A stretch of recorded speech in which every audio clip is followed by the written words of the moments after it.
திங்கட்கிழமை வேலைக்கு கார்ல ஒண்ணா போய்க்கிட்டு இருக்காங்க. 2 பேரும் காதலிச்சு கல்யாணம் பண்ணி புருஷன் பொண்டாட்டியா ஒண்ணா வாழ்ந்துட்டு இருக்காங்க போல இருக்குங்க. இவரு பேரு டேவிஸுங்க. யார்ட்டயோ கால்ல பேசிக்கிட்டே வர்றாப்ல. ஃபோன்ல யாருன்னு பார்த்தா, இவனோட பாஸு. பாஸ் மட்டும் இல்லங்க. இவனுக்கு மாமனாரும் அவர்தாங்க. அவர்ட்ட பிசினஸ் விஷயமா அவர்ட்ட கால் பேசிக்கிட்டே வர்றான். ஏன்னா அவர் தான் பாஸ் இல்லையா? அதுக்குன்னு பிசினஸ் விஷயமா பேசிக்கிட்டு, இப்ப அவரு ஃபோன என் பொண்ணுட்ட குடுன்னு கேட்க, அவ கார் ஓட்டிட்டு வர்றதால டேவிஸ் அப்படியே லவுட் ஸ்பீக்கரில் போட்டு அப்படியே ஃபோனை அவர்கிட்ட கொடுக்குறாரு.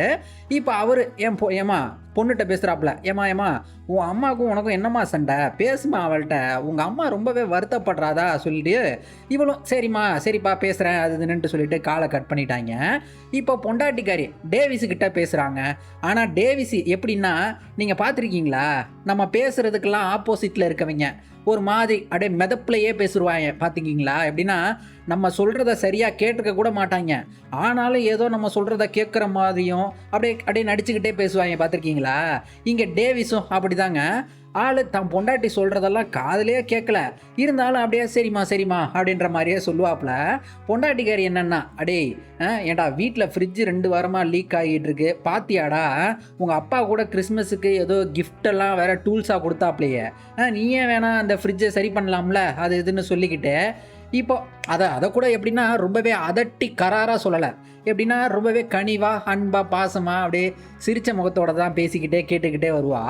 அப்போங்க தான் கார் ஓட்டுறதோன்றதை மறந்துவிட்டு அப்படியே பக்கத்தில் உட்காந்துருக்க டேவிஸு இவன்ட்ட அப்படியே பேசிக்கிட்டே அவர் ரோடை பார்க்காம இவன் மூஞ்ச அப்படியே பார்க்க அங்கே கார் ஆக்சிடெண்ட் ஆகி போச்சுங்க. அங்கே இந்த படத்தோட பேரை காட்டுறாங்க, டெமாலிஷன்னு. 2015 வெளிவந்த படங்க. ஜேக் கிலன்ஹால் இவர் நடித்த படங்கள்லேயே இந்த படம் தான் எனக்கு ரொம்பவே பிடிக்குங்க. ஏன்னா இந்த படம் ரொம்பவே இந்த மனிதர்களோட உளவியலையும் ரொம்பவே ஆழமான கருத்துக்களையும் பேசுங்க. போதும், இந்த படத்தோட பில்டப் வார்த்தைகளெல்லாம் ஷார்ட் அண்ட் ஸ்வீட்டாகவே வச்சுக்கிட்டு இப்போ படத்துக்கு வருவோம். கடைசியாக ஆக்சிடெண்ட் ஆச்சு இல்லையா, டேவிஸு இப்போது ஹாஸ்பிட்டலில் கண்ணு முழிக்கிறாரு. அங்கே இவர் தாங்க மாமனார். அவர் டேவிஸ்கிட்ட ரொம்பவே வருத்தத்தோட, உன் பொண்டாட்டி செத்து போயிட்டாடா அப்படின்னு சொல்லிவிட்டே போகிறாரு. அங்கே டேவிஸுக்கு நீங்களாக இருந்தால் இந்த இடத்துல என்ன பண்ணிடுவீங்க சொல்லுங்கள்? ஐயோ போயிட்டியம்மா பொண்டாட்டி, நீ தானடி எனக்கு எல்லாமேன்னு கதறி ஒப்பாரி வச்சு அழுவீங்க இல்லையா? சரி, அட்லீஸ்ட்டு சோகமாக வச்சும் இருப்பீங்க இல்லையா? ஆனால் டேவிஸுங்க இவன் என்னன்னா, தான் பொண்டாட்டி செத்த தகவலை கேட்டு கண்ணில் ஒரு சொட்டு தண்ணீர் கூட வரலங்க. ஆள் போய் அந்த ஹாஸ்பிட்டலில் இருக்க இந்த வெண்டிங் மிஷின்லாம் இருக்கும் இல்லையா, அதுங்களோட போய் மல்லு கட்டுக்கிட்டு கிடக்கான். அப்புறம் ஹாஸ்பிட்டல் ஸ்டாஃப்கிட்டெல்லாம் போய் கம்ப்ளைண்ட் வேறு பண்ணுறான், ஏயா காசு போட்டேன் சாக்லேட் வர மாட்டேங்குதுன்னு.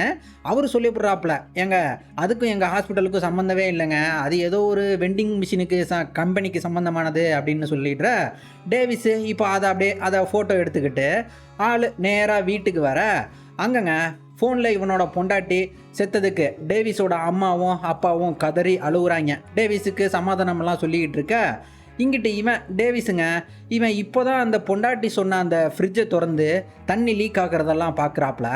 அப்புறம் நைட்டு சாப்பாட்டெல்லாம் சாப்பிட்டுவிட்டு ஆள் படுக்கையை போட்டுட்டு இப்போ விடிஞ்சதும் அங்கே அவன் அம்மா அப்பா ஊர்லேருந்து வந்துட்டாங்கங்க. வந்ததும் அம்மாக்காரி அழுகிறாங்க கட்டி. அங்கே டேவிஸு அதுக்கப்புறம் டேவிஸோட பொண்டாட்டிக்கு ஃபியூனரல் எல்லாம் நல்லபடியாக முடிஞ்சிருச்சுங்க. டேவிஸு அப்படியே கண்ணு முன்னாலேயே அவனோட பொண்ணை பெற்ற அம்மா அவங்க அப்படி அழுகிறாங்க. இவன் இப்போது மாமனார் வீட்டில் டின்னருக்கு எல்லாம் நைட்டு ஒன்றா அங்கே வந்திருக்காங்க. அங்கே டேவிஸு ஆள் தனியாக பாத்ரூம்லேயே போய் அழுது பார்க்குறாப்புல, அப்படின்னு மூஞ்ச எப்படியோ வச்சு ட்ரை பண்ணி பார்க்குறான். ஆனால் ஆளுக்கு அழுகையே வரலைங்க. அப்புறம் இப்போ டேவிஸு அங்கேயே ஆள் என்ன பண்ணுறாப்புலன்னா, ஹாஸ்பிட்டலில் அந்த வெண்டிங் மிஷினில் காசு போட்டு மிஷினை சாக்லேட் கொடுக்காம மக்கார் பண்ணியிருக்கோம் இல்லையா, ஆள் இப்போ அந்த வெண்டிங் கம்பெனிக்கு நியாயம் கேட்டு அப்படியே லெட்டர் எழுதுறாப்புல. எப்படின்னா, டியர் வெண்டிங் கம்பெனி, நான் இந்த மாதிரி என் பொண்டாட்டி ஹாஸ்பிட்டலில் சாக கிடக்கையில் அப்போது எனக்கு பசி எடுத்துச்சு. ஹாஸ்பிட்டலில் இருக்க உங்கள் வெண்டிங் மிஷினில் தான் நான் காசு போட்டேன், ஆனால் மிஷின் எனக்கு சாக்லேட் கொடுக்கல. இதனால் நான் பயங்கர மன உளைச்சலுக்கு ஆனானேன் தெரியுமா, அது இதுன்னு கூடவே இவன் ஆக்சிடெண்ட்டில் இந்த உயிர் பொழைச்சிட்டேன், நான் உயிர் பொழைச்சிட்டேன் அதெல்லாம் சொல்லி, வேணும்னா நான் முதல்லேருந்து சொல்லட்டுமா அப்படின்னு ஆள் இவனை பற்றி தன்னை பற்றி மொத்த பர்சனல் டீட்டெயில்ஸையும் எழுதுகிறாப்புலங்க. எப்படின்னா, நான் மார்க்கெட் கம்பெனியில் வேலை பார்க்குறேன், டெய்லி 5:30 மணிக்கெல்லாம் எந்திரிச்சிருவேன், ஒர்க் அவுட் பண்ணிவிட்டு ஷேவிங் இந்த ட்ரிம்மிங் எல்லாம் பண்ணி தன்னை அழகு பண்ணிக்கிட்டு சார்மிங்காக ஆள் குளிச்சு வேலைக்கு ட்ரெயினில் போவாப்புலங்க. ட்ரெயினில் இவருங்க அவர் தான் எங்க வேலை பார்க்குறீங்க அது இதுன்னு சொல்லி இப்போ திரும்பவும் இவன்கிட்ட டேவிஸ்கிட்ட கேட்க இவன் என்னன்னா ரீட்டைல் மேட்ரஸ்ன்னு சொல்லி பொய் சொல்லி போடுறான் அவர்கிட்ட. அவர் டேவிஸ் என்னதான் ஸ்ட்ரேஞ்சராக இருந்தாலும் கூட அவர் ரொம்பவே நல்லபடியாக பேசுகிறாருங்க. ஆனால் இந்த பையன் அவர்கிட்ட ஏங்க உங்கள் மூச்சு காற்று காஃபி வாடை அடிக்குதுங்க, கொஞ்சம் தள்ளி போகிறீங்களா அப்படின்ற மாதிரி சொல்லி போடுறான். இறக்கமே இல்லாமல் சொல்ல அவர் அப்படியே மூஞ்சி அப்படியே ஒரு மாதிரி சுருங்கி போயிடுது. இவன் அதெல்லாம் சட்டை கூட பண்ணாமல் இப்போ அப்படியே பல வெற்றி அடைஞ்ச மக்கள்லாம் அந்த போகக்கூடிய மக்கள் மத்தியில் இவனும் இப்படி தாங்க ஒன்றா நடந்தபடியே அப்படியே சூட்கேஸ் எல்லாம் எடுத்தபடி அப்படியே வேலைக்கு போவாப்புல. ஆனால் சூட்கேஸ் எடுத்துகிட்டு போகிறதெல்லாம் பார்த்தாலே ஏதோ இந்த ஸ்கூலுக்கு லஞ்ச் பாக்ஸ் எடுத்துகிட்டு போன ஞாபகம் தான் இவனுக்கு வருமாமா அப்படின்னு சொல்லிக்கிட்டு இப்போ கம்பெனி வந்ததும் மாமனார் டேவிஸ் பையல 27 வயசாக இருக்கப்பதுலேருந்து கம்பெனியில் டேவிஸை க்ரூமிங் பண்ணியிருக்காப்புல. அதுவும் அந்த க்ரூமிங்ன்ற வார்த்தையை கேட்டாலே இவனுக்கு சுத்தமாக பிடிக்காதாங்க. மங்கி தாண்டா க்ரூமிங்லாம் பண்ணோம் அப்படின்ற மாதிரியே இவனுக்கு தோணும். அப்புறம் சின்ன சின்ன ப்ராடக்ட்ஸ் எல்லாம் இந்த கம்பெனியில் வாங்கி அதை பல்காக அப்படியே பெருசாக மார்க்கெட்டில் விற்று வாங்கலாம். பெரிய பணக்கார வாழ்க்கையை தாங்க வாழ்ந்துட்டு இருக்கான். இருந்தாலும் ஆனால் இந்த ஆடம்பர வாழ்க்கையிலேருந்து அந்த கொஞ்சம் கூட அந்த ஃபுல்ஃபில்மெண்ட்டு, அந்த திருப்தி அடைந்த நிலை அப்படின்றதெல்லாம் எதுவுமே இல்லை. எப்போ பார்த்தாலும் ஒரு மாதிரி இந்த ரெஸ்ட்லெஸ்னஸ்லேயே சுற்றுற மாதிரி இருக்குது. எப்படின்னா இந்த ஜாம்பி பார்த்துருக்கீங்களா? ஜாம்பியும் மனுஷங்க மாதிரி தான் இருக்கும் இல்லையா? எப்படின்னா மூச்சு விடும், பேசும், ஆனால் உயிர் இருக்காதுல்ல. அந்த மாதிரி தாங்க இவனுக்கு ஒரு மாதிரி ஜாம்பி வாழ்க்கையை தான் வாழ்ந்துக்கிட்டு அப்படியே வெறுத்து போயிருக்கான். இப்போ தான் கொஞ்சம் கொஞ்சமாக இதோ இந்த லெட்டர் மூலமாக தன்னோட நெகட்டிவ்ஸ் எல்லாத்தையும் சொல்லி அப்படியே லெட்டரில் எப்படின்னா அதுவும் பீயிங் ஹானஸ்ட் அப்படின்னு சொல்லுவாங்க இல்லையா? அதுவும் சாதா ஹானஸ்ட் இல்லைங்க, கம்ப்ளீட்லி அந்த அன்ஃப்ளின்ச்சிங்லி அந்த அன்அப்பாலஜெட்டிக்கலி அப்படின்னு சொல்லுவாங்க இல்லையா? அந்த மாதிரி ஹானஸ்ட் வித் யுவர் செல்ஃப் அப்படின்னு சொல்லுவோம்ல, இந்த மாதிரி தாங்க தன்னை பற்றின நெகட்டிவ்ஸ் எல்லாத்தையும் ஒன்று விடாமல் இந்த லெட்டரில் எழுதி டேவிஸுக்கு இந்த மாமனாரை சுத்தமாக பிடிக்காதுங்க. அவருக்கும் டேவிஸை கண்டாலே ஆகாது. இவங்கிட்டே வேற ஒரு தடவை சொல்லியிருக்காரு, டேய் உன்னை பார்த்தாலே எனக்கு சுத்தமாக பிடிக்கலடா அப்படின்ட்டு. அப்படியும் பொண்ணு இவன் தான் கட்டிப்பேன்னு சொன்னதால் டேவிஸுக்கு தான் பொண்ணை கட்டி வச்சுருக்காருங்க. கல்யாணம் பண்ணி ஒன்றா வாழ்கிறப்பவே பொண்டாட்டிக்காரி அடிக்கடி சொல்லியிருக்கா, இவன்ட்ட கம்ப்ளைண்ட் பண்ணியிருக்கா, டேய் நான் பேசுகிறதுக்கெல்லாம் நீ அட்டென்ஷனே கொடுக்கவே மாட்டடா, எங்கேயோ இருக்கடா, ஏதோ மிதப்பிலே சுற்றிக்கிட்டு இருக்கடா நீ அப்படின்னு சொல்லியிருந்திருக்கா. அப்போல்லாம் இவனுக்கு ஒன்றுமே புரியலை. இப்போ தான் இந்த லெட்டரை எழுதி சொல்லி இப்போ லெட்டரை எழுதி முடிக்கிறாப்புல. அங்கே மாமனார் ஏன்யா நல்லா இருக்கியாயா அப்படின்னு கூப்பிட்டுட்டு இப்போ மறுநாளுங்க டேவிஸு வீட்டில் தூங்கி கிங்கி எப்பவும் போல் கிளம்பி வேலைக்கு வர கம்பெனியில் எல்லாம் முழிக்கிறாங்க. என்னடா இவன் பொண்டாட்டி செத்து போயிருக்கா, இவன் என்னன்னா அடுத்த நாளே வேலைக்கு வந்திருக்கான் அப்படின்ற மாதிரியே மேலே எங்கேயும் பார்க்குறாங்க. அவங்க மாமனாருக்கே சொல்லிட்டாங்க இந்த மாதிரி உங்கள் ஆள் வந்திருக்கான் அப்படின்ட்டு. அவர் டே வாடா போகலாம் வெளில போடாம் வாடா அப்படின்ட்டு குடிக்க கூப்பிட்டு போகிறாரு பாருக்கு. அங்கே ஒன்றா உட்காந்து பேசுகிறாங்கங்க. பொண்ணை பெற்ற அவருக்கு எந்த அளவுக்கு வலிக்குதுன்னு அந்த வலியெல்லாம் சொல்லிக்கிட்டு, நீ உன் எமோஷன்ஸ் எல்லாம் காட்டிக்காம தாண்டா இருக்க, நீ ரொம்பவே ஸ்ட்ராங்காக தான் உன் எமோஷன்ஸை உன் உள்ளுக்குள்ளேயே தான் வச்சுக்கிட்டு இருக்க, உன்ன மாதிரி நான் என்னால் இருக்க முடியலடா அப்படின்னு சொல்லிக்கிட்டு இப்போ அவர் என் பொண்ணு செத்ததுக்காக அவள் பேர்லேயே ஃபவுண்டேஷன் ஆரம்பிக்க போகிறேன்டா, அதுவும் ஊருக்குள்ளே நல்லா படிக்கிற பசங்கள்லேருந்து ஒருத்தருக்கு மட்டும் எப்படின்னா அந்த ஃபுல் ஸ்காலர்ஷிப் கொடுக்குற மாதிரி அந்த ஃபவுண்டேஷன் மாதிரி ஆரம்பிக்கிறோன்னு சொல்லிவிட்டு கூடவே டேவிஸையும் நீயும் இதுக்கு துணையாக இருக்கணும் அப்படின்ற மாதிரி சொல்லிவிட்டு இப்போ டேவிஸ் வீட்டுக்கு வந்ததுமா திரும்பவும் அந்த வெண்டிங் கம்பெனிக்கு லெட்டர் எழுதுகிறாங்க.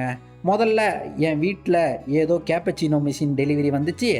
அப்புறம் எங்கள் அப்பங்காரன் அவன் என்னன்னா வீட்டில் தோட்டத்தில் இருக்க செடிக்கு உரந்தெளிச்சிக்கிட்டு இருக்காரு. கேட்டால் ஜிப்சி மாத்துன்ற ஒரு கேட்டர் பில்லர் வரும், அது வந்துச்சுன்னா உன் செடியெல்லாம் காலியா அப்படின்றாரு. அப்புறம் நான் ட்ரெயினில் போகையில் அங்கே அந்த ஆள் இப்போது அவன்கிட்ட நான் போய் பேசினேங்க இன்னைக்கு. சொல்கிறான் இந்த மாதிரி 5 வருஷமாக உங்களை நான் இப்படி டெய்லி உங்களை நான் பார்ப்பேன்னு நினைக்கவே இல்லை, சாரின்னுட்டு நான் இந்த மாதிரி மார்க்கெட் கம்பெனியில் வேலை பார்க்குறேன் அப்படின்னு உண்மையை சொல்லி கேட்குறான். அவரும் சொல்கிறாப்புலைங்க, எப்பா எனக்கும் அங்கே வேலை போச்சு, நான் வேலை பார்த்த இடத்துல என்னை விட 30 வயசு கம்மியான ஒரு சின்ன பையன் என்னை வேலையை விட்டு தூக்கிட்டான்டா, அவன் அடித்து பொழக்கடும் போல இருக்குது அப்படின்னு சொல்லிக்கிட்டு இவங்க அப்படியே சிரிச்சுக்கிறாங்க. பேச அவர் இப்போ பழையபடி சகஜமாக பேசி சிரித்தபடி பேசுகிறாரு. அப்போ இவங்க அவர்கிட்ட சொல்கிறான் சிரிச்சுக்கிட்டே, நான் என் பொண்டாட்டியை லவ் பண்ணவே இல்லைங்க, அவள் செத்து போயிட்டா, ஆனால் எனக்கு சேடாவோ இல்லை பெயின் ஹேர்ட்டு எந்த ஃபீலிங்குமே இல்லைங்க அப்படின்னு. சரியா நீ ஏன் அப்புறம் நீ என்னதான் ஃபீல் பண்ணுற அப்படின்னு கேட்க, அப்போங்க டேவிஸு, ஐயோ இவர்கிட்ட ஏன்டா இதெல்லாம் சொன்னோம் அப்படின்ற மாதிரியே திடீர்னு இந்த ஓடுற ட்ரெயினை அப்படியே எமர்ஜென்சி பிடிச்சி இழுத்துவிட்டான். போலீஸு இப்போ இதுக்கு இன்வெஸ்டிகேஷன் பண்ணுறாங்க. அங்கே அதுக்கு இப்போ இவர்கிட்ட பேசின எல்லா கதையும் உண்மையை ஹானஸ்ட்டாக சொல்லிவிட்டான். அங்கே இவன் பொண்டாட்டி செத்துட்டான்ற தகவலை தெரிஞ்சதும் தான் அவங்களும் இவரை அப்படியே ரிலீஸ் பண்ணியிருக்காங்க. ஆள் இதெல்லாம் இப்போது லெட்டரில் எழுதி போஸ்ட் பண்ணுறான் அந்த வெண்டிங் கம்பெனிக்கு. இப்போ மறுநாள் மறுபடியும் இன்னொரு லெட்டர் எழுதுகிறாங்க. அதில் எங்கள் அப்பா அம்மா வந்துட்டு போனாங்க, நான் தான் அவங்கள வந்து ஏர்போர்ட்டுக்கு ட்ராப் பண்ண போயிருந்தேன். அங்கே எனக்கு பயங்கர க்யூரியஸிட்டியாக இருந்தது, இந்த ஏர்போர்ட்டுக்கு வரப்போகிற மனிதர்கள்லாம் அப்படி என்ன தான் அந்த பொட்டியில் வச்சுருக்காங்கன்னு தெரிஞ்சுக்கணுன்னு இருக்குது. அந்த பெட்டியெல்லாம் ஒரு மாதிரி அந்த ஏர்போர்ட்லேயே மொத்தமாக அப்படியே குமிச்சு ஒரு ஆய் மாதிரி அப்படியே குமிச்சு போட்டுவிட்டு கூடவே இந்த காட்ஸ் வச்சுருக்க அவங்க கன்னையும் நான் வாங்கி எவனையாச்சும் போட்டு சுட்டு தள்ளணும் போல் இருக்குது அப்படின்ற மாதிரி. இப்போல்லாம் நான் நிறைய விஷயத்த நோட்டீஸ் பண்ண ஆரம்பிக்கிறேன். எனக்கு இந்த அட்டென்ஷன்றது இப்போ தான் எனக்கு வர ஆரம்பிக்குது. என்னால் ப்ரெசன்ஸை ஃபீல் பண்ண முடியுது. இந்த சீப்பில் மாட்டியிருக்க முடி, அப்புறம் அந்த டிராஃபிக்கு, அப்போ கூட இவனால் சில டீட்டெயில்ஸ் எல்லாம் சில விஷயத்த பார்க்குறாங்க. எப்படின்னா சைடில் இந்த மரம், அதுவும் அந்த மரம் வேரோடு அப்படியே சாஞ்சு கிடக்கிறது, அப்படி அந்த ஃப்ரெஷ் ஏரு, இதெல்லாம் இப்போ தான் இவனால் உணர முடியுதுன்னு ஆள் ரயில்வே ஸ்டேஷனில் இதையே எழுத, அங்கே இவன் ஒரு பொம்பளை இவன் அப்படியே பார்த்துட்ருக்கு, யாரா இவன்ற மாதிரியே. ஆள் இப்போது கம்பெனிக்கு வந்ததும் பிஏட்ட இந்த லெட்டரை எழுதின லெட்டரை அவர்கிட்ட கொடுத்துட்டு போஸ்ட் பண்ணிடுமா அப்படின்னு சொல்லிட்டு ஆள் போக, வீட்டுக்கு வந்ததும் இப்போ அங்கே ஃப்ரிட்ஜை சரி பண்ணுறதுக்கு இவனே ஃப்ரிட்ஜை பிரித்து பாட்டாக கிளட்டி போட, அங்கங்க அவனுக்கு ஃபோனில் நைட்டு அதுவுமா கம்பெனி கால் வருது. வெண்டிங் கம்பெனிலேருந்து கஸ்டமர் சர்வீஸ்னு ஒரு பொண்ணு பேசுதுங்க. அவள் பேர் கேரன்னு சொல்லி பேசுகிறாங்க. லெட்டரை படித்தேன், உங்கள் மனைவி இறந்ததுக்கு தெரியும், உங்களுக்கு யார்ட்டையாவது பேசணுமா, நீங்கள் ரொம்ப தனிமையாக இருக்கீங்கன்னு தெரியுது, நீங்கள் யார்ட்டையே பேசணுன்னா என்கிட்ட பேசுங்க அது இதுன்னு. இவனும் அங்கே, ஏங்க நீங்கள் இப்படி தான் நைட்டு 2 மணிக்கு கஸ்டமர் சர்வீஸ் பண்ணுவீங்களான்னு போட்டு நோண்டி துருவுறான். அவங்க இல்லைங்க சாரிங்க அப்படின்னு சொல்லிட்டு ஃபோன் பண்ணியிருக்கவே கூடாது அப்படின்னு சொல்லிட்டு காலையே கட் பண்ணிவிட்டாங்க. இப்போ நைட்டு தூங்கிக்கிங்கி ஆள் அடுத்த நாள் மாமனாரோட டின்னர் ரெஸ்டாரண்ட்டில் சாப்பிட வந்திருக்காங்க. அங்கே மாமியாக்காரி கேட்குது, கடைசியாக எனக்கும் உன் பொண்டாட்டிக்கும் எதுக்கு சண்டை வந்தது தெரியுமா, ஒரு டவல் வாங்கி கொடுத்தேன்டா, அதை உன் பொண்டாட்டி அவளுக்கு பிடிக்கலன்னுட்டு என்கிட்ட சொல்லாமையே தூக்கி போட்டுட்டா, அதனால தான் அவள்கிட்ட 3 நாள் வரைக்கும் பேசாமல் கிடந்தேன், இப்போ பேசாமையே அவள் செத்து போயிட்டான்னு வருத்தத்தோடு சொல்லி அதை பயங்கரமாக அழுகிறாங்க. அங்கே டேவிஸுக்கு ஃபோன் வருது. நான் இந்த வந்துடுறேன் அப்படின்னு சொல்லிட்டு அங்கே போயிட்டு பேச, ஃபோனில் கேரன் பொண்ணு தாங்க டேவிஸை மீட் பண்ணலாமா, பார்க்கலாமா, காஃபி ஷாப்புக்கு வான்னு சொல்லி கூப்பிட, இவன் அங்கேருந்து பயங்கர சந்தோஷத்தோட க்யூரியஸாக போகிறத மாமனார்காரியும் மாமியாக்காரியும் பார்க்குறாங்க. அப்படின்னா அவன் அப்படி போகிறான்ட்டு. இப்போது ஆள் காஃபி ஷாப்புக்கு வந்தால் அங்கே அவள் என்னென்னா டேவிஸை அப்படியே கிட்ட வந்து பார்க்காம அவள் வெளில பார்க்கிங்கில் இருந்தபடியே காருக்குள்ளே இருந்தாப்புலே பேசுகிறா. இவன் க்யூரியஸாக கேட்குறான், வாங்க அது இதுன்னு. அவன் வரமாட்டேன் அது இதுன்னு சொல்லிட்டு அவன் அங்கேருந்து கிளம்பிட்டாங்க. ஆள் இப்போ டேவிஸு இப்போலேருந்து டோட்டலாக ஆள் அப்படியே மாறிடுறாப்புல. எப்படின்னா கம்பெனியில் வேலை பார்க்குற இடத்துல அந்த டாய்லெட்டு கதவு கிதவெல்லாம் அப்படியே பிரித்து பேன் பார்த்துருக்கான். கூடவே தன்னோட சிஸ்டம் எல்லாத்தையும் கூட பிரித்து அக்கக்கா பிரித்து வச்சுருந்துருக்காங்க. மாமனார் பார்க்குறாப்புல, இவனுக்கு என்னடா ஆச்சு, பைத்தியமாயிட்டானா அப்படின்ற மாதிரியே. இங்கிட்டு டேவிஸு நேராக அந்த வெண்டிங் கம்பெனிக்கு போய் கேரன்னு யாராவது வேலை பார்க்குறாங்களா அது இதுன்னு நோண்ட, அங்கே முதலாளி இவர் தாங்க. அவர் டேவிஸ்கிட்ட என்ன கேரனை தான் பார்க்கணும், அவங்கள்ட்ட தான் பேசுவேன்னு சொல்லிட்டு ஆள் அங்கேருந்து கிளம்பிடுறான். வீட்டுக்கு வந்ததும் அந்த கேப்பச்சினோ மிஷினையும் வேற பிரித்து பேன் பார்த்துருக்காங்க. கேரனுக்கு ஃபோனை போட்டு இந்த மாதிரி கேப்பச்சினோ மிஷின்லாம் போட்டு பிரித்து வச்சுருக்கேன் அப்படின்லாம் பேச, அவன் என்னென்னா சொல்கிறாங்க, ஏண்டா எனக்கு 15 வயசில் ஒரு பையன் இருக்காண்டா, இந்த மாதிரி ஆஃபீஸுக்கெல்லாம் வராதரா, எனக்கு பிரச்சனை எதுவும் வந்துட போகுதுரா அப்படின்னு சொல்லிட்டு காலை கட் பண்ணிவிட்டா. அடுத்ததாக இப்போ திரும்பவும் கேரனுக்கு லெட்டர் எழுத ஆரம்பிச்சிட்டான். என்னென்னா, நான் இன்றைக்கி ட்ரெயினில் போனப்போ ஒரு லேடியை பார்த்தேன், அவங்க என்னையே பார்த்தாங்க, சரின்னு நானும் போய் பேசினேன், அவங்களும் என்ன இப்போ டேவிஸ்கிட்ட பேசியிருக்காங்க. எப்படின்னா டேவிஸ் அவள்கிட்ட சொல்ல ஆரம்பிக்கிறான், எங்கள் கம்பெனியில் கீழே வேலை பார்க்குறவங்க தான் நிறையா மொத்த வேலையும் பார்ப்பாங்க, நான் சும்மா இந்த மேல் இடத்துல இருக்கிறதால கிரெடிட்டை மட்டும் எடுத்துப்பேன் அப்படின்னு. அவளும் சொல்கிறா, ஏங்க இதெல்லாம் இவ்வளோ ஹானஸ்ட்டாக யாரும் ஒத்துக்கவே மாட்டாங்கங்க அப்படின்றா. அப்புறம் காலேஜில் இந்த ஆள் மாறாட்டம் பண்ணி பாஸ் ஆனது, அப்புறம் தான் பொண்டாட்டி செத்ததுக்கு இவர் சோகமாகவே இல்லை அப்படின்னு எல்லாத்தையும் சொல்ல, அப்போ அவங்க கேட்டுட்றாங்க, என்னென்னா அப்புறம் ஏன்டா உன் பொண்டாட்டியை மேரேஜ் பண்ண அப்படின்னு கேட்க, இவளும் தெரில, இவளை கல்யாணம் பண்ணது எனக்கு ஈஸியாக இருக்கும்னு தோணுச்சு, அதான் ஈஸியான ரூட்டாக நான் எடுத்துட்டேன் அப்படின்னு அவங்களும் ஆமாம்ல அப்படின்ற மாதிரியே சொல்லிவிட்டு இப்போ அவள் ஸ்டேஷன் வந்ததும் அவள் கிளம்பிட்டா. ஆனால் மேகசின் எதையோ விட்டுட்டு போயிட்டாங்க. மேகசினில் அட்ரஸை பார்த்துட்டு உன் அட்ரஸ் தான் எனக்கு தெரியும், நான் இப்போ அங்கே தான் வந்துக்கிட்டு இருக்கேன் அப்படின்னு சொல்லிட்டு எழுதியிருக்கான். இதை பார்த்தோன்னா அவளுக்கு அப்படியே பதறி போயிருது. ஐயோ என்ன இவன் இங்கே வரானா அப்படின்ட்டு மாதிரியே ஆள் அதை அங்கேருந்து கிளம்பி பதறி போய் அப்போன்னு வீட்டுக்கு காலிங் பெல் அடிக்கிற சத்தம் வேற கேட்குது. வெளில வந்து பார்த்தா கேரன்ட்ட பேசணும்னு வந்து நிற்கிறான். முதலாளி அவர் ஏண்டா டே என்னடா மணி இவ்வளோ நேரம் ஆகுது, நீங்கள் என்ன பேசுகிறீங்க அது இதுன்னு சொல்கிறாரு. நான் பார்த்துக்கிறேன் அப்படின்னு சொல்லிட்டு இந்த கேரனு அவனை நீ போ அப்படின்ற மாதிரி சொல்லி அனுப்பி விட்டுடுறாங்க. கேரனுக்கு ஒரு 15 வயசுல பையன் இருக்காங்க. இவர் கேரனை காதலிக்கிறாரு. ஆனால் கேரனும் இவனை கல்யாணம்லாம் பண்ணிக்கல. எப்படின்னா கேரனுக்கு அவ்வளோவா பிடிக்கல, இவளுக்கு அவ்வளோவா பிடிக்கல. ஆனால் ஏதோ பணக்காரனாக இருக்கானே, அதுவும் முதலாளியாக இருக்காமனே, அதுவும் இல்லாமல் இவளுக்கு வயசு வேறு ஆகி போச்சு இல்லையா, இனி வந்ததையும் விட்டா கடைசி காலத்தில் இந்த மாதிரி ஆம்பளை துணை இல்லாமல் எங்கே கஷ்டப்படுவோமோன்னு பார்க்குறா. அதனால தாங்க இந்த முதலாளியோட இருக்கா. கேரன் ஒன்றும் இந்த டேவிஸ் பையலை ஒன்றும் காதலிக்கலை. இந்த சின்ன பையனை எப்படின்னா பொண்டாட்டியை இழந்து கஷ்டப்படுறான்றதால ஆறுதல் சொல்கிறாப்புல. கூடவே டேவிஸ் இவன் எப்படி இவ்வளோ ஹானஸ்ட்டாக இருக்கானே அப்படின்றத பார்த்து அவளுக்கு இவனை பிடிச்சிருக்கு. எப்படின்னா நம்மளும் இந்த மாதிரி ஹானஸ்ட்டாக இருக்கணும்னு ஆசை. அதனால தாங்க இந்த டேவிஸோட இனி அப்படியே பழக ஆரம்பிக்கிறா. இங்கிட்டு இந்த டேவிஸு இவனும் ஒன்றும் யாரையும் இந்த நண்பர்கள்லாம் இல்லையா, பெருசாக மற்றவங்க ஆளுங்களோடையும் இவன் பெருசாக அந்த வெளிப்படையாக பேசுகிறவன் இல்லை. அதனாலேயே இந்த டேவிஸுக்கு இந்த கேரன்ட்ட ஒரு ஃப்ரெண்டு மாதிரி தாங்க பேசுகிறாப்புல. கம்பெனியில் மாமனார் டேவிஸோட திடீர்னு மாற்றத்தை அவரால் புரிஞ்சிக்கவே முடியல. ஆள் ஏதோ பைத்தியம் ஆயிட்டானோ அப்படின்ற மாதிரியே ஒரு மாதிரியாக பார்க்குறாப்புல. டேவிஸு அடுத்தாப்புல ஊருக்குள்ளே இதோ இந்த மாதிரி வீடெல்லாம் இடிப்பாங்க இல்லையா, அந்த மாதிரி ஆட்கள்கிட்ட போயிட்டு இவனாவே ஏங்க நானும் உங்களோட வேலைக்கு வரட்டுமா, வேணும்னா நானே காசு தரேன், இந்தாங்க $250, இதுக்கு என்னைய வேலைக்கு எடுத்துக்கோங்க அப்படின்னு சொல்லி ப்ளீஸ்ன்னு அவங்கள்ட்ட கேட்குறான். அவங்க அப்படியே முழிக்கிறாங்க, யாரா இவன் அப்படின்ட்டு, கோட்டு சூட்டெல்லாம் போட்டுக்கிட்டு வந்திருக்கானே அப்படின்ற மாதிரியே பார்க்குறாங்க. டேவிஸு இப்போது அப்படியே பெரிய சுத்திலெல்லாம் போட்டு அடித்து வெளுத்து நொறுக்குறாங்க. அவ்வளோ சந்தோஷம் அவனுக்கு. ஒன்று கத்திக்கிட்டு கிடக்குறான். இப்போ இன்றைக்கி நைட்டு டேவிஸு வீட்டுக்கு கேரன் வந்துடுறா. அவள் வர்றா. அவளுக்கு சாப்பாடை செஞ்சு கொடுத்துவிட்டு இவன் பேசுகிறாங்க. அவள் டேய் உன் வீடே சூப்பராக இருக்குடா, இந்த மாதிரி வீட்டிலலாம் வாழதாண்டா மனிதர்கள் எல்லாம் ட்ரீமே பண்ணுறாங்க அப்படின்னா, இவனும் எனக்கு இந்த வீடே பிடிக்காதுங்க, இது வெறும் இந்த ஷைனியாக இருக்க ஸ்டஃப் அவ்வளோதான், மற்றபடி வீட்டில் ஒன்றுமே இல்லை அப்படின்றா. கேரனுக்கு டேவிஸ் சொன்னது ரொம்பவே பிடிச்சி போச்சு. அதுக்குன்னு நைட்டு தூங்குறதுக்காக அவள் வீட்டுக்கு கூப்பிட்டு வந்திருக்கா. அங்கே சொல்லிடுறா, அடே நான் வயசான கிளவிடா, உன் கூடலாம் செக்ஸ் வச்சுக்கிட்டேன்னா நான் செத்தே போயிடுவேன்டா அதுன்றா.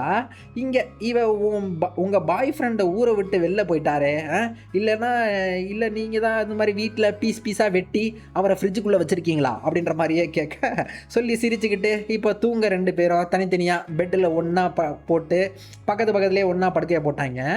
இப்போ விடிஞ்சதும் டேவிஸு கேரனோட புள்ளைய தடவையாக பார்க்குறாரு. அவன் ஐயோ என் அம்மாவோட செக்ஸ் வச்சுக்கிட்டியா நீ அப்படின்னு கேட்குறான். இவன் அதெல்லாம் இல்லையா, கடைசியாக நல்லபடியாக பேசிவிட்டு அங்கேருந்து போக அங்கிட்டு டேவிஸை ஒரு காரில் அப்படியே யாரோ காரில் ஃபாலோ பண்ணியே வர்றா. அதையும் இப்போ கேரன்ட்டையும் யாரோ சொல்கிறான், டேய் யாரோ என்னை காரில் ஃபாலோ பண்ணி வராங்க, ஒரு வேளை உன் பாய் ஃப்ரெண்டு தான் என்னை ஃபாலோ பண்ணி வந்துட்டுருக்கானா அப்படின்ற மாதிரியே சிரிச்சபடியே பேசிவிட்டு அவன் இல்லை என் பாய் ஃப்ரெண்டெல்லாம் இல்லை, அவன் எங்கேயோ ஊருக்கு போயிட்டான் அப்படின்ற மாதிரி சொல்லிகிட்டு இருக்க. இங்கே அடுத்ததாக கேரனு கஞ்சா குடிக்கிங்க, ஒரு கஞ்சா குடிக்கி, அதுக்காக டேவிஸையும் கஞ்சா வாங்கிறதுக்காக கூப்பிட்டு போகிறா. இதோ இந்த கிழவர் தான் கஞ்சா சப்ளையரு. அங்கே அவர் இதோ இந்த மிஷினை காட்டி, ஏன்பா டேய் இப்போல்லாம் குதிரை ராட்டினங்க, இதான் குதிரை ராட்டினமா, இதுக்கு பேர் கேரோசலாமா, இப்போல்லாம் எல்லாத்துக்கும் ரோலர் கோஸ்டர் வேணுன்றாங்க, அதுன்றாங்க இதுன்றாங்க, ஆனால் அப்படின்னு புலம்பலை போட அப்புறம் ஆள் அங்கேருந்து கிளம்பிட்டாங்க. ஊரில் பீச்சில் அப்படியே நடந்த மணிக்கு போக பீச்சில் அப்படியே பயங்கர குதூகலமாக கேரனும் டேவிஸும் ஒன்றா விளையாடிக்கிட்டு எப்படின்னா அப்படியே தூக்கிலாம் வச்சுக்கிட்டு விளாட்றாங்க. அடுத்ததாக டேவிஸுக்கு மூச்சு திணறல் மாதிரி அப்படியே ஒரு மாதிரி நெஞ்சு வலியில் வர ஆள் ஹாஸ்பிட்டலில் போய் டாக்டர்கிட்ட டெஸ்ட் எடுத்து பார்க்குறான். அங்கங்க அவங்க என்னென்னா பயங்கர சாக்காகிட்டாங்க. டேவிஸை கூப்பிட்டு காட்டுறாங்க, பாருங்கங்க உங்கள் ஹார்ட்டில் பாதி பகுதியே காணும், பார்த்தா ஏதோ ஜிப்சி மாப்புன்றது மாதிரி தான் கடிச்சாப்புல இருக்குது அப்படின்றாங்க. டேவிஸு தான் சாக போகிறன்ற தகவலை இவனுக்கும் இது இவ்வளோ வருத்தமாலாம் இல்லை, எப்படின்னா பெயினோ எதுவுமே இல்லைங்க. ஆள் இப்போலேருந்து கேரனோட பையன்ட்ட நல்லா அப்படியே நெருக்கமாக ஆகிட்டாப்புல. எப்படின்னா வேறு ஏஜ் கேட்டகரியாக இருந்தாலும் ரொம்பவே ஒரு ஃப்ரெண்டு மாதிரி. அதுலேயும் டேவிஸ் ரொம்பவே ஹானஸ்ட்டாக மூஞ்சிக்கு நேராக பேசுகிறவன் இல்லையா, அதனால் புள்ளையாண்டாளுக்கு டேவிஸை ரொம்பவே பிடிச்சி போச்சு. சீக்கிரமாகவே க்ளோஸ் ஆகிட்டாங்க. டேவிஸும் புள்ளையாண்டாலும் ஒன்றா அந்த கன் ஷூட்டெல்லாம் பண்ணிக்கிட்டு அடுத்தாப்புல இதோ ஹவுஸ் புரோக்கிங் வேலையில் அங்கே ஒரு பெரிய ஆணி அது நம்ம டேவிஸு காலில் அப்படியே ஆள் இறங்கிருச்சு. ஆள் வழியில் துடிக்கிறான். கூட வேலை பார்க்குறாங்க எல்லாம் வர்றாயோ, இவன் அப்படியே ஊ சூப்பர் வாவ் வலி வேறு மாதிரி இருக்குது, அப்படி தான் வலிக்கணும் அப்படின்ட்டு கமான் அப்படின்றாங்க. அவங்க அப்படியே முழிக்கிறாங்க, யாரா இவன் அப்படின்ற மாதிரி பார்த்துட்டு போக. அப்புறங்க இப்போ கேரனும் டேவிஸும் அவங்க வீட்டில் ஒன்றா சின்ன பிள்ளையில இந்த மாதிரி நம்மலாம் பேசுவோம் இல்லையா, எப்படின்னா இந்த பெட்ஷீட்டை போட்டுக்கிட்டு நைட்டில் அந்த ஒரு டார்ச்சை வச்சுக்கிட்டு உள்ளுக்குள்ளே நம்ம அந்த ஷேடோ வச்சு கையெல்லாம் வச்சு பேசுவோம்ல, அந்த மாதிரி பேசுகிறாங்க. இப்போ கேரனை கேட்குறாங்க, ஏண்டா நீ கடைசியாக எதுக்கு தாண்டா கேர் பண்ணன அப்படின்ற மாதிரி. சின்ன பிள்ளையில் ரேஸ் ஓடினேன், அப்போது என்னை கடைசியாக தான் நான் வந்துக்கிட்டு இருப்பேன், என்னைய முந்தி நிறையா பேர் ஓடிக்கிட்டு இருப்பாங்க, அவங்களெல்லாம் நான் ஜெயிக்கணும்னு எனக்கு ஆசை, அதுதான் நான் கேர் பண்ணேன் அப்படின்ட்டு இருக்கேன். இப்போ நாட்கள் போக போக அது சில நாட்கள் இப்படியே போகுது. அப்புறமா இங்கிட்டு இந்த புள்ளையாண்டாளுக்குங்க அவனுக்கு மியூசிக்கில் பயங்கர இன்ட்ரெஸ்ட் இருக்குது. ஆள் வீட்லேயே ட்ரம்ஸ் எல்லாம் வச்சு கூட அதுக்கு டேவிஸும் இவனும் அதுக்கு அழகாக ஆடிக்கிட்டு இவனும் இப்போது ஆள் வேலைக்கு போகிறதையே ஒரு மாதிரி வேற மாதிரி, எப்படின்னா ஹெட்செட்டெல்லாம் போட்டுக்கிட்டு அப்படியே பாட்டு கேட்டுக்கிட்டு அப்படியே டான்ஸ் எல்லாம் வேறு ஆடிக்கிட்டே போகிறாங்க. அதுலேயும் எவன் பார்த்தா எனக்கு என்ன அப்படின்ற மாதிரியே ஆடுவாப்பில். படத்தில் இந்த சீனு வேற மாதிரி இருக்குங்க. ஆள் அப்படியே ஆடிக்கிட்டு கம்பெனிட்டில் வர்றாங்க அந்த மாமனார் மாமியையும் அப்படியே அந்த ஸ்காலர்ஷிப் எடுத்துக்கிட்டு இருக்காங்க. இங்கே அந்த இன்டர்வியூ எடுக்கிறதுக்கு இவன் அங்கே பயங்கர குதூகலமாக பேச மாமனாருக்கு அவ்வளோ கோவம், திட்டுறாப்புல, டேய் என் பொண்டாட்டி செத்து இருக்கா, நீ என்னன்னா சந்தோஷமா என்னடா டேய் அப்படி நக்கல் பண்ணுறா நீ அப்படி இப்படின்னு பேசிக்கிட்டு. அடுத்ததா இப்போ டேவிஸு இந்த புள்ளையாண்டாலோட மார்க்கெட்டில் அந்த வீட்டை அடித்து ஒருக்கிறதுக்காக சுத்திலெல்லாம் வாங்க வந்திருக்காங்க. அப்போ அவன் தான் இந்த மாதிரி கேராக எனக்கு இருக்கணும் அப்படின்ற மாதிரி சொல்லிக்கிட்டு அந்த புள்ளையாண்டால் ஒரு கேன்ற மாதிரி தானே நினச்சிக்கிறான். இவனும் அதெல்லாம் ஒன்றும் தப்பு இல்லடா தம்பி இருக்கலாம் அப்படின்ற மாதிரியே சொல்லிவிட்டு இப்போ அந்த சுத்தியில் வாங்கிக்கிட்டு இங்கே நேராக அவங்க வீட்டுக்கு தாங்க வந்திருக்கான். போட்டு இந்த வீட்டில் சுத்திலெல்லாம் போட்டு அடித்து நொறுக்கிறாங்க. இவங்க வீடை ஷைனியான வீடு அது இதுன்ட்டு அடித்து நொறுக்கிறாங்க. அதுலேயும் புள்ளையாண்டால் பாட்டை போட்டு வர்றான். இவன் அந்த பாட்டுக்கு 2 பேரும் அடிச்சுக்கிட்டு நொறுக்கிறாங்க. வீட்டில் சுத்திலால் செவ்வறு எல்லாத்தையும் அப்படியே தெரிக்குது. இப்போ நேரம் ஆனதும் பிள்ளைய கூப்பிட்டுக்கிட்டு இந்த கேரனை அவள் வீட்டுக்கு கொண்டு போய் விட்றான். அங்கே கேரனுங்க தான் பிள்ளைய இப்படி பார்த்துக்கிட்டதுக்காக நம்ம டேவிஸ்க்கு தேங்க்யூலாம் சொல்கிறா. இப்போ மறுநாளும் ஆள் அங்கே இவனை பிள்ளையாண்டால கூப்பிட்டுக்கிட்டு அங்கே போயிருக்கான். புல்டோசரை வச்சு வீட்டையே இடிக்கிறாங்க. புல்டோசர் நின்று போயிடுது ஒரு இடத்துல. அது இது கிடக்குது அப்படின்னு சொல்லிட்டு 2 பேரும் பழையபடியே சுற்றில எடுத்து வீட்டை அடிச்சு நொறுக்கிறாங்க. அங்கங்க இங்கே டேவிஸு இவன் பொண்டாட்டி இவனுக்கு தெரியாமல் வீட்டில் ப்ரெக்னென்சி ரிப்போர்ட் வச்சுருக்கதை பார்த்துட்டா. ப்ரெக்னென்சி ரிப்போர்ட்டுங்க. டேவிஸுக்கு அங்கேயே மனசு உடஞ்சி போயிட்டார். இருந்தாலும் பிள்ளையாண்டாள்கிட்ட எதுவுமே சொல்லாமல் அப்படியே மறைச்சிக்கிட்டாரு. இவங்க அங்கேருந்து ஒன்றா அப்படியே காரில் மறுபடியும் வீட்டுக்கு வர பிள்ளையாண்டாள் பாட்டை போட்டு வெறித்தனமாக அப்படியே அழகாக மியூசிக் அப்படியே தாளம் போட்டாப்பில் கார்லேயே வர்றான். இவங்க இப்போது கேரன் வீட்டுக்கு வந்ததும் ஆள் டேவிஸு அப்படியே கிளம்பி அப்படியே அழகாக சார்மிங்காக வெயிட் பண்ண கூடவே கேரனும் கூப்பிட்டுக்கிட்டு காரில் கூப்பிட்டுக்கிட்டு போகிறாரு. அங்கங்க பிள்ளையாண்டால் அவனும் தனியாக கிளம்பி ஆள் பார்ட்டிக்கு போயிருக்கான். ஆள் பையன் கேன்றதால பார்ட்டியில் ஏதாவது பையங்க வருவாங்க உஷார் பண்ணலாம் அப்படின்ற மாதிரி அவன் அங்கிட்டு தனியாக போயிருக்கான். இங்கிட்டு டேவிஸும் கேரனும் எங்கே வந்திருக்காங்கன்னு பார்த்தா இந்த மாமனார் வீட்டில் ஃபங்க்ஷனாங்க. என்னன்னு பார்த்தா இந்த பொண்ணு இறந்ததுனால நல்லது பண்ணி பாவம் புண்ணியம் தேடுறாப்புல ஊரில் நல்லா படிக்கிற பையனுக்கு ஸ்காலர்ஷிப் கொடுக்குற முடிவை பண்ணி ஃபங்க்ஷன் வச்சுருக்காங்க. அங்கே இவன் கேரனை கூப்பிட்டு வர மாமனாருக்கு அந்த பொண்ணை பார்த்துட்டு அவ்வளோ கோவம், திட்டுறாப்புல, தனியாக கூப்பிட்டு, டேய் டேய் யார்ரா அவ? ஏன்டா பொண்ணை கூப்பிட்டுட்டு அதுவும் இங்கே ஏன்டா வந்திருக்க என் பொண்ணு வீட்டுக்கு அப்படின்னு சொல்லிட்டு அவ்வளோ கோவம் அப்படியே நெஞ்சில் திட்டிட்டு போகிறாரு. அங்கங்க கேரன் அவன் ஒரு சின்ன பையனோட அப்படியே பேச்சை போட அங்கே அவங்க பேச்சு வாக்கில் உங்கள் பேக்கை நான் தொடலாமா அப்படின்னு கேட்குறான். கேரனுக்கு அவ்வளோ கோவம் இருந்தாலும் சின்ன பையன்றாலே அப்படியே சிரிச்சுக்கிட்டே அவள் போயிடுறா. இப்போ இங்கே கடைசியாக மாமனார் அவர் கடைசியாக ஸ்பீச் அனௌன்ஸ்மெண்ட்டு பண்ணுறாரு. இவங்க 3 பேர் தான் அந்த ஸ்காலர்ஷிப் வின்னர்னு ஒவ்வொருத்தரையாக கூப்பிட்றாரு. கடைசியாக அந்த பேக்கை தொடலாமான்னு கேட்டவன் அவன் வர்றவன் கேரன் அங்கேயே சிரிச்சுப்புறா. எல்லாம் பார்க்க இவன் அப்படியே சாரி அப்படின்னு சொல்லிட்டு அங்கேருந்து கிளம்பி விட்டான். அடுத்த இப்போ டேவிஸ் இவன் என்னன்னா ஏன்யா உன் பொண்ணு ஏன்யா என்கிட்ட இந்த ப்ரெக்னென்சி நியூஸை சொல்லாமையே மறைச்சிட்டா அப்படின்னு சொல்லிவிட்டு கேட்டு கூச்சல் போட்டுவிட்டு போக இவருக்கு அங்கேயே மானமெல்லாம் போயிடுச்சு, ஊரில் இருக்கவங்களுக்கெல்லாம் தெரிஞ்சு போச்சே அப்படின்ற மாதிரி இவன் அப்படியே டேவிஸு அப்படியே கோவமாக வீட்டை விட்டு கிளம்பி போக அங்கே மாமி தாங்க அவள் ஏன்டா உன்கிட்ட சொல்லாமல் ஏன் மறைச்சான்னா அது உன் குழந்தையே கிடையாது, அதான் அவள் சொல்லலை, நான் தான் அவளை கூப்பிட்டு போய் அபார்ட் பண்ணினேன் அப்படின்னு அழுதபடியே சொல்லிவிட்டு அவங்க அங்கேருந்து போகிறாங்க. டேவிஸுங்க இப்போது கேரனு வீட்டுக்கு வந்தால் அங்கே கேரனோட பாய் ஃப்ரெண்டு டேவிடை பார்த்ததும் போட்டு அட்டி பொழந்திருக்காரு. அடி செக்க அடிங்க, இந்தடா உன் காசு வெண்டிங் கம்பெனி மிஷினில் நீ போட்ட அப்படியே காசை தூக்கி போட்டுவிட்டு போகிறாரு. இங்கிட்டு பிள்ளையாண்டாளுங்க பார்ட்டியில் அவனை ஒரு 4-5 பசங்க கூப்பிட்டு போய் இவனை கேன்னு தெரிஞ்சதுனால அடி போட்டு அடித்து மூஞ்சி கிஞ்செல்லாம் பொழந்து விட்ருக்காங்க. ஹாஸ்பிட்டலில் ரொம்பவே சீரியஸாக இருக்காங்க. உயிருக்கு பாதிப்பு இல்லை இருந்தாலும் ஆனால் ஃபேஸே ஒரு மாதிரி மாறி போகிற அளவுக்கு அடிச்சிருக்காங்க. கேரன்னு அவன்கிட்ட டேய் அப்படியே அழுதுகிட்டே பேசுகிறா அம்மாக்காரி அப்படின்னா, டேய் நீ இனிமேல் கேயாகவே இருக்கலாம்டா, நான் இனிமேல் எதுவுமே உன்னை சொல்ல மாட்டேன்டா அதுன்னு அழுது பேச டேவிடு வெளில இருந்து அப்படியே பார்த்துக்கிட்டு தாங்க இருக்கான். அப்போது கேரனோட பாய் ஃப்ரெண்ட் அங்கே வந்ததும் ஆள் அப்படியே டீசெண்டாக அங்கேருந்து கிளம்பிடுறாரு. இப்போ மறுநாள் பொண்டாட்டி அப்படியே கல்லறையில் அப்படியே நிற்க அங்கங்க இவனை ரொம்ப நாளாக ஒரு நாள் அப்படியே காரில் ஃபாலோ பண்ணுறவன் அவன் காரை நிறுத்திவிட்டு இங்கே வர்ற டேவிஸ் என்னென்னா இவன் தான் பொண்டாட்டியோட அந்த ப்ரெக்னென்ட் ஆனதுக்கு காரணமானவனோ அப்படின்னு நினச்சி அவன்கிட்ட பேசுகிறாப்புல.